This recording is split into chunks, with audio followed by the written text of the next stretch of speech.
ба даст овардани ҳосили баланд дар баробари бунёди боғ ва ё кишти зироат аз риояи агротехникаи парвариш вобастагӣ дорад. амалӣ намудани чораҳои пешгириро барои кам кардани таъсири гармии ин шабу рӯз олимони соҳа зарур медонанд. зеро гармӣ аз ҳад зиёд метавонад дар майдони боғот ба пастшавии сифати маҳсулоти истеҳсолшуда ва ё хушкшавии ниҳолон сабаб гардад.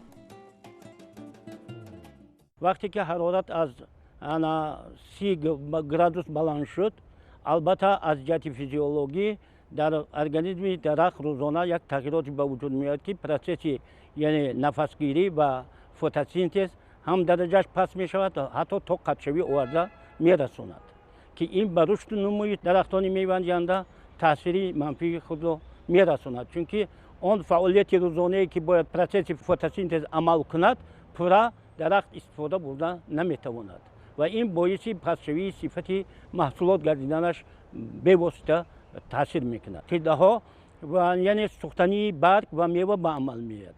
он ҷое ки афтоб пурра мерасаду бо шуои тез таъсир мекунад, сӯхтагии мева дар мева шахсан себ, анор, нок ино чи сӯхтагии мева ба вуҷуд меояд.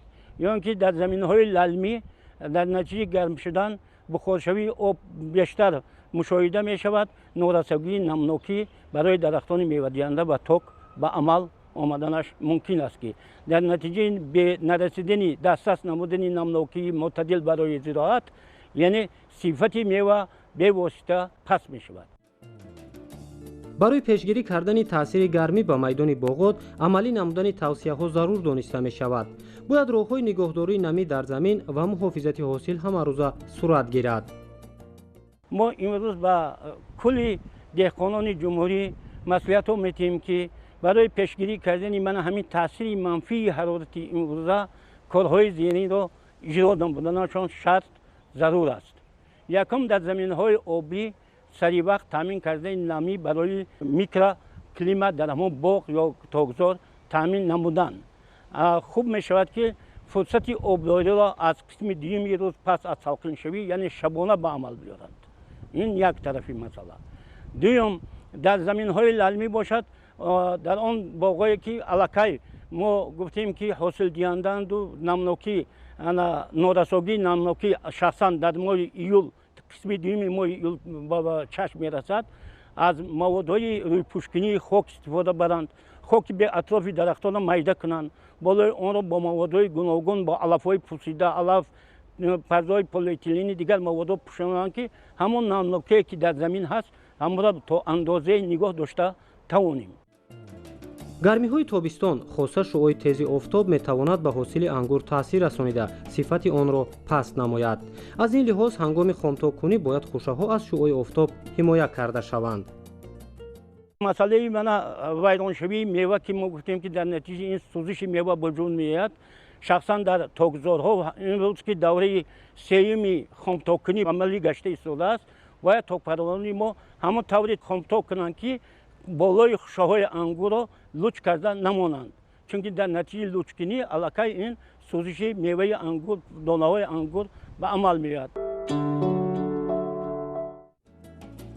имсол кишоварзони мамлакат бо ҷорӣ намудани таҷрибаи нав, истифодаи тухмиҳои ба иқлим мувофиқ ва техникаи соҳавӣ майдони кишти пахтаро васеъ намуданд. новобаста аз он ки пахта зироати гармидӯст аст, дар рӯзҳое ки ҳарорати ҳаво нисбатан баланд аст, бояд коркарду обмонии он саривақт анҷом дода шавад. пахта дар ҷумҳурии азизамон ин яке аз зироатҳои асосӣ ба шумор меравад. албатта зироати пахта зироати гармидӯст аст, лекин дараҷаи гармӣ зиёдам камтар зарари худро мерасонад. чуноне ки ба ҳамагон маълум аст, 2-3 рӯзи охир дар тамоми ҷумҳурӣ чангбориш ба амал омад. ин албатта ба пахта зарар дорад, чунки фотосинтез суст мегузарад. ин як тарафи кор. дуюм, ҳамина гуфтан зарур аст ки вақте ки гармӣ баланд шуд, аз 36 то 37 дараҷа ки баландӣ бошад, гардолудкунии пахта суст мегузарад. барои ҳамин ҳози вақти он расидааст ки пахта вақти ҳосилбандии пахта аст. ҳатман бояд мо чӣ кор кунем? ҳатман бояд мо агротехникаи парвариши пахтаро хуб баромонем. дар миқёси ноҳияҳои ҷануб аллакай то 1 июла ҳатто озиқаи дуюмам дода истоданд озиқаи дуюми пахтазорро ҳатман об мемонанд. Об бояд ҳатман шабона монда шавад. Пахта вақти шаб об мондем, оба нағз истифода мебарад. ҳатман дар заминҳои пахтазор тирҷу вобаста ки ҳаст, сарҷӯйҳо кӯтоҳ бошанд. Бояд 60-70 метр бошад дарозии сарҷӯйҳо. Оба тез гирифтан дар кор, кам сарф кардан дар кор. Вақте ки сарҷӯйҳо дароз шуд, об бисёр сарф мешавад. хусусан оби дуюмба то 800,000 метри куби об лозим аст. Чунки аллакай ниҳолҳои пахтазори мо гули шонаи зиёд доранд, аллакай 1 то 2 то кӯрак пайдо шудааст, шона бандӣ гузашта истодааст. Бояд мо ҳарчи зиёдтар дар заминҳо вобаста ба замин, дар заминҳои сангзамин ҳатто 8-10 рӯзба оби пайҳам пайдо мешавад. Заминҳое ки хокӣ бошад агар 12 то 14 рӯз. Барои ҳамин баъди обмонӣ албатта бояд коркарди байни қатораҳо гузаронанд дар кор. дигаршавии иқлим ва баландгаштани ҳарорат дар назди олимони кишоварзон ҷиҳати ба ин шароит мутобиқ шудан ва гирифтани ҳосили дилхоҳ масъулияти баландро вогузор мекунад.